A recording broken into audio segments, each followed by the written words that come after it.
The moment she stepped into the lobby, the air shifted.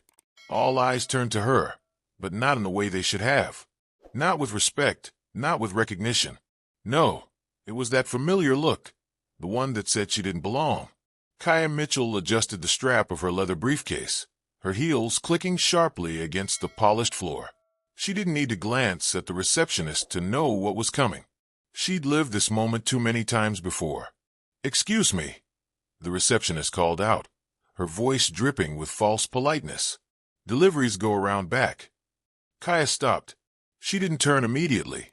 Instead, she took a deep breath, her fingers tightening around the handle of her briefcase.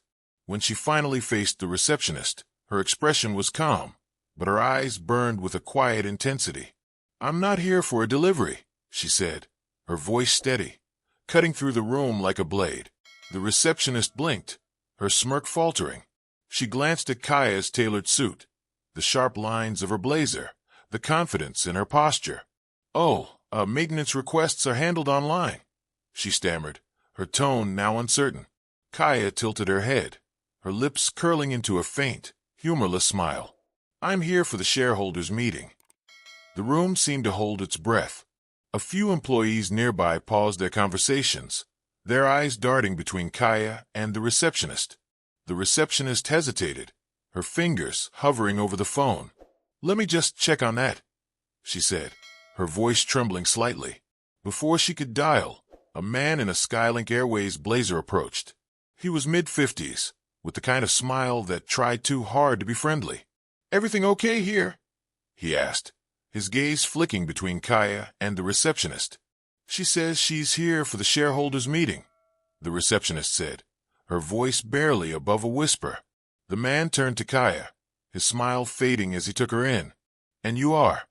"Kaya Mitchell," she said, her voice sharp and clear. "Shareholder, pilot, and as of today, your biggest problem." The color drained from the man's face. He knew the name. Everyone in the room did. Kaya Mitchell wasn't just a pilot.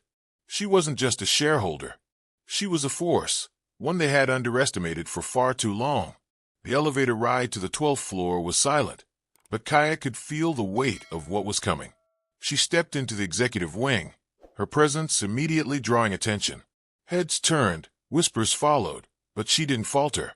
She walked straight into the conference room, where the board was already seated.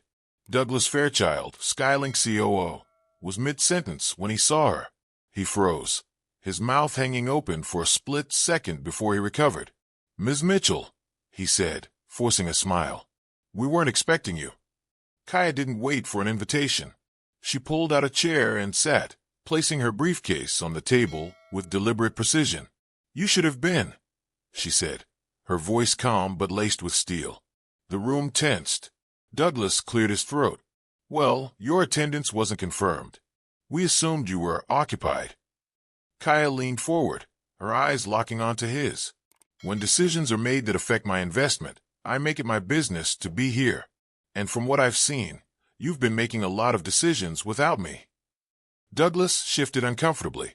"Of course, Ms. Mitchell. We're happy to have you. What exactly can we do for you?" Kaya didn't answer immediately. Instead, she reached into her briefcase and pulled out a stack of documents. She slid them across the table toward Douglas. "I'd like an update on this." Douglas picked up the document, his face paling as he read the first line. It was a detailed report, not about finances or expansion, but about discrimination complaints filed by employees. Pilots, flight attendants, maintenance crew, all citing systemic bias at multiple levels of the company. The room fell silent. Douglas set the report down, his hands trembling slightly. "This is quite the accusation." "It's not an accusation," Kaya corrected. "It's documented fact." One of the other executives, Mark Waller, scoffed. "Look, Kaya, Ms. Mitchell, this is the airline business. We hire based on experience and skill. We don't have time for social grievances." Kaya's jaw tightened. She leaned forward, resting her elbows on the table. "So you're saying the dozens of complaints filed by your own employees, complaints you never addressed, are just grievances?" Mark hesitated. Kaya didn't give him time to recover. "Let me put it another way. If these complaints were from your son, Your daughter. Would they still be just grievances? The room was dead silent. Kaya straightened, her gaze sweeping across the table. I suggest you take another look at that report, because this isn't just an internal matter anymore. Douglas exhaled sharply. What do you mean? Kaya tapped the table with 2 fingers, slow and deliberate. I mean, I've been watching this company from the inside for years. I've seen how you promote, how you evaluate, how you dismiss, and I've had enough. The tension in the room was suffocating. Douglas leaned back in his chair, his fingers tapping nervously against the table. All right, Ms. Mitchell. What exactly do you want? Kaya's next words made the entire table stiffen. What I want, she said, her voice steady and deadly, is about to change the future of Skylink Airways. And with that, the game was over. Kaya had played her hand, and there was no turning back. The downfall of Skylink had begun, and Kaya Mitchell was just getting started. The room seemed to shrink as Kaya's words hung in the air. Douglas Fairchild, the COO, shifted uncomfortably in his seat, his fingers drumming nervously against the polished table. The other executives exchanged uneasy glances, their carefully constructed facades beginning to crack. Kaya Mitchell wasn't just another shareholder. She wasn't just another pilot. She was a storm they hadn't seen coming, and now they were caught in the eye of it. Ms. Mitchell, Douglas began, his voice strained, we take these matters very seriously. If there have been any oversights in our hiring or promotion processes, we're more than willing to. Kaya held up a hand, cutting him off. Stop. Oversights aren't the issue. An oversight is forgetting to include someone on an email. What I'm looking at is intentional neglect. The temperature in the room dropped. Kaya turned to Linda Greer, the finance executive, and flipped to a specific page in the report. Linda, tell me something. Why is it that out of the 428 pilots currently employed by Skylink Airways, fewer than 6% are black? Linda's lips pressed together. She glanced at Douglas, as if searching for backup, but found none. Kaya continued before she could formulate a response. And why is it that in the last 5 years, out of all internal promotions to captain, 0 were given to black pilots, despite the fact that many of them had more flight hours than their white counterparts? The room was silent. Eyes darted, throats cleared, but no one dared to speak. Kaya leaned back in her chair, her gaze sweeping across the table. I'll tell you why. Because the culture you've built, whether you want to admit it or not, was never designed to be fair. Mark Waller, the VP of Operations, finally cracked. He let out a short, irritated laugh and shook his head. Ms. Mitchell, come on. These kinds of numbers exist everywhere. It's the industry. Kaya tilted her head slightly, her expression unreadable. Is it? Or is that just the excuse you've been using to justify your failures? Mark's face reddened. Look, this is about qualifications, not race. We pick the best. If the best pilots are white, what do you want us to do? Lower our standards. A low hum of agreement passed through the table, subtle, quiet, but there. Kaya felt something sharp cut through her chest. She had heard variations of this argument her entire career. It was always dressed up in different words, wrapped in corporate language, coded in professionalism. But at its core, it was always the same excuse. Kaya nodded slowly. Interesting. She reached into her briefcase again, pulling out another stack of papers. This time, it was a different kind of report. She slid it down the table, right in front of Mark. I had a feeling someone would say that. So, I had an independent firm run a data comparison on your hiring trends over the last decade. Here's what they found. Mark frowned but picked up the document. His eyes scanned the first few pages, and then his posture shifted. Kaya watched as realization dawned on him. The report was a breakdown of every single applicant to Skylink Airways over the last 10 years. It showed that black applicants had higher average flight hours than white applicants who were hired over them. It also revealed that, on multiple occasions, experienced black pilots were passed over for promotion in favor of white pilots with fewer flight hours, more failed simulator tests, and weaker supervisor evaluations. Mark's throat bobbed as he swallowed hard. Kaya gave it a second to sink in before delivering the final blow. And just so we're clear, she said, her voice like steel, this isn't just my conclusion. This was analyzed independently. And if I can see it, you can bet your ass that an investigative journalist would see it too. So, tell me, what do you think happens when this report gets out? The silence was deafening. Douglas swallowed hard, his hand flattening against the table. Kaya, listen. No. Kaya cut in, her voice sharp and unyielding. You listen. For years, I played by the rules. I kept quiet. I let things slide because I thought maybe, just maybe, if I proved myself, if I worked twice as hard, things would change. She shook her head, her eyes blazing. But they didn't. She placed both hands on the table and leaned forward slightly. This report, she said, tapping the stack of papers, is just the beginning, because I'm done waiting for this company to fix itself. The tension in the room was suffocating. No one spoke. No one dared to look Kaya directly in the eye. The weight of cold, hard facts sat in front of them, and for once, there was no corporate jargon to hide behind.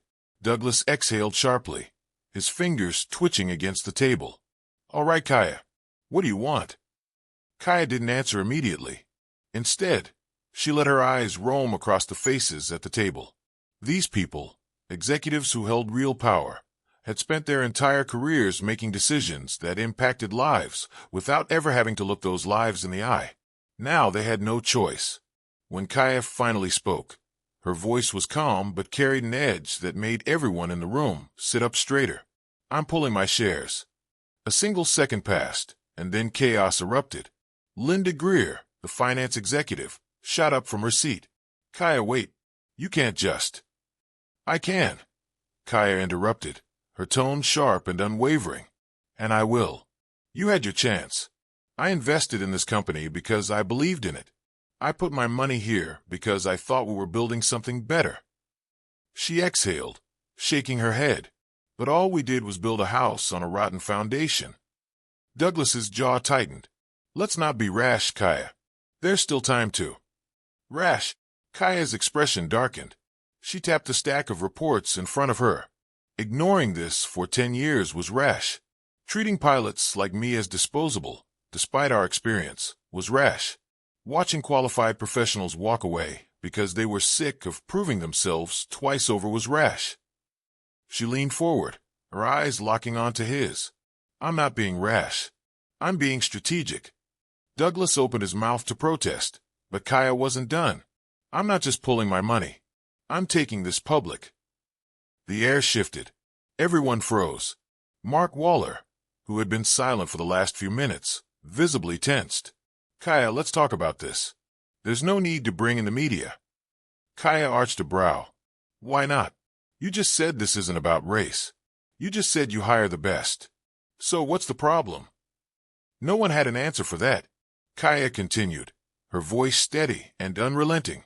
Because the way I see it, if there's nothing to hide, you wouldn't care who saw this data. She tapped the stack of reports again. But the fact that you don't want this getting out, that tells me everything I need to know. Douglas exhaled sharply, shaking his head. Kaya, listen. Skylink is growing. We're expanding to new markets. We have a reputation to uphold. Do you know what happens if investors get spooked? Kaya stared at him, her expression unreadable. Oh, I know exactly what happens. She leaned back in her chair, her gaze never leaving his. I've already spoken to several key investors, told them everything, showed them the numbers. Some of them are just as disgusted as I am. Others, they don't care about morality, but they do care about bad press. The room fell silent. Linda's face drained of color. Kaya, when did you? This morning, Kaya said, her voice calm but deadly. A low, weighted pause settled in the room. Kaya could see it now, the way realization dawned on them all at once. The decision had already been made. The wheels were already in motion. Douglas's lips parted, but no words came out. His hand tightened into a fist on the table. Kaya studied him for a second. Then, with the ease of a woman who had just won a game no one else knew they were playing, she stood up. I suggest you start drafting statements now, she said, slipping her briefcase shut. Because once this goes public, Skylink will be in freefall. She turned toward the door, but Douglas shot up from his seat. Kaya, wait. Kaya paused, her hand on the door handle. She looked over her shoulder, her expression cold. "You had another way," she said. "You just chose not to take it." And with that, she walked out, leaving the room in stunned silence. The downfall of Skylink Airways had begun, and Kaya Mitchell was just getting started. By the time Kaya stepped out of Skylink's headquarters, the wheels were already in motion. The first investor call came before she even reached her car. Thomas Klein, a major shareholder, had caught wind of the internal meeting and wanted to know if the rumors were true. Kaya didn't mince words. "They're true," she said plainly, standing in the parking lot with her phone pressed to her ear. "And I guarantee it's going to get worse." Klein was silent for a moment. "How much worse?" Kaya checked her watch. "Give it 48 hours. And she wasn't wrong.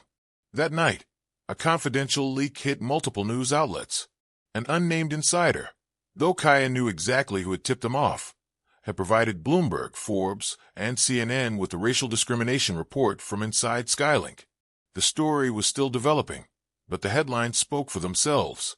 Whistleblower exposes Skylink Airways' history of bias in hiring and promotion practices. Skylink Airways accused of systemic discrimination. Major shareholder pulls investment as Skylink faces backlash over alleged racial disparities in workforce.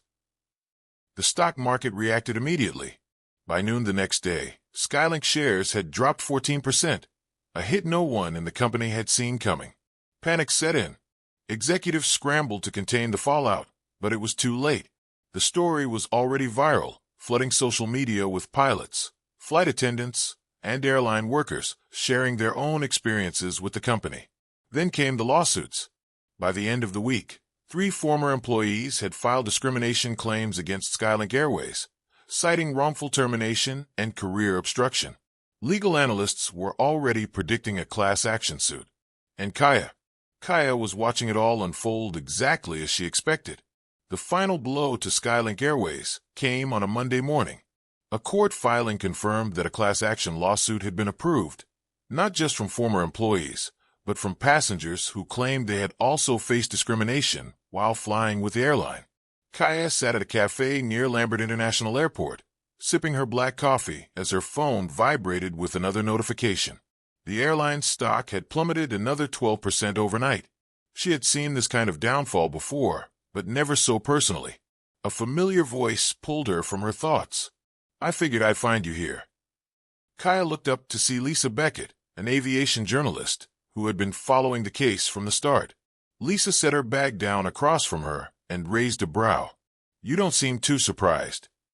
Kaya smirked. "You always show up when there's a storm." Lisa shrugged. "What can I say? I chased the truth." She leaned in slightly. "Tell me something, though. Now that Fairchild is out, now that Skylink is practically finished, do you feel like you've won?" Kaya exhaled slowly, rolling her coffee cup between her hands. This was never about winning. Lisa studied her. "Then what was it about?" Kaya leaned back, her gaze distant. She had spent years watching talented pilots who had earned their place, get pushed aside. She had spent years watching doors stay locked, no matter how much experience someone had. This was about breaking a cycle, she said finally. Lisa tilted her head. "And do you think you did?" Kaya thought about it. Skylink would never recover, that much was certain. The name was too tarnished. Investors had already pulled out. Other airlines were rushing to distance themselves, putting out statements about commitment to diversity and equal opportunities, things they should have been doing all along. Would it fix everything? No, but it had forced a conversation that couldn't be ignored anymore. Kaya looked Lisa dead in the eye. "I think I made them listen." Lisa nodded, as if that answer made perfect sense. She pulled out her notepad. "Well, if you have time, I'd love to get a final quote from you before I submit my piece." Kaya checked her watch. She had a flight to catch soon, but this was worth it. She leaned forward slightly. "Write this down." Lisa clicked her pen, waiting. Kaya's voice was steady. "Power only stays in the hands of a few if the rest of us let it." Lisa paused, then scribbled the words. When she looked up again, her expression had shifted. There was understanding there now. She closed her notepad. "That's a hell of a quote." Kaya smiled. It's the truth. She stood, tossing a few bills onto the table before grabbing her briefcase. Lisa watched her for a second before calling after her. So what's next? Kaya turned at the door. I keep flying. And with that, she walked out. Because this was never just about one company. This was about change. Change that would last long after she was gone.